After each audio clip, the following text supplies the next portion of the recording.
तो पिछले दो वीडियो में हमने जावास्क्रिप्ट क्लोजर के बारे में समझा था और हमने दो क्वेश्चन समझे थे जिसमें हमने बेसिक कवर कर लिया था। ठीक है, तो आज के इस वीडियो में हम समझने वाले हैं इंडिपेंडेंट क्लोजर्स क्या होते हैं। तो आपको स्क्रीन पे कोड दिख रहा होगा, वीडियो को पॉज कीजिए एंड कमेंट करके बताइए इसका आउटपुट क्या होगा। तो चलिए इस कोड को रन कर लेते हैं एंड इसका आउटपुट देखते हैं, उसके बाद इसको अच्छे से समझते हैं।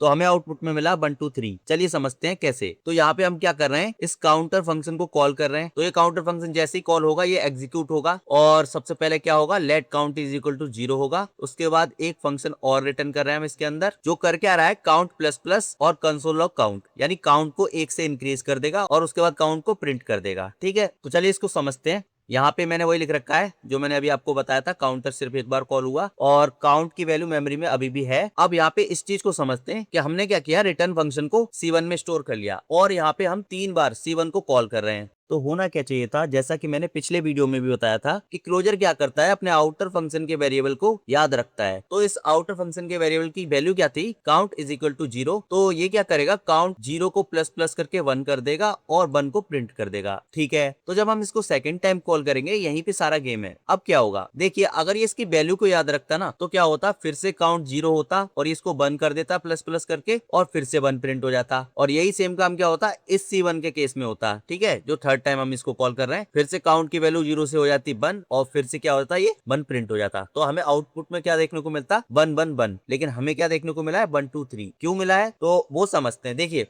तो हुआ क्या, जब आपने पहली बार C1 को यहाँ पे कॉल किया तब तो इसकी वैल्यू 0 थी और ये अपडेट होके 1 हो गई, प्रिंट हो गई। ठीक है, लेकिन जब सेकंड टाइम कॉल किया ना तो ये क्या करता है, अपनी लास्ट वैल्यू को याद रखता है, जिसकी वजह से क्या हुआ, अब 1 1 से इंक्रीज होगी और इसकी वैल्यू क्या होगी, 2 हो जाएगी। और इसी वजह से जब थर्ड टाइम आप कॉल करेंगे तो क्या होगा, तो अब 2 है लास्ट वैल्यू, तो ये फिर से 1 से इंक्रीज होगी और क्या होगा, 3 हो जाएगी और इसी वजह से यहाँ पे क्या प्रिंट होगा, 3। तो इसी वजह से जो हमें आउटपुट में देखने को मिला वो मिला 1 2 3।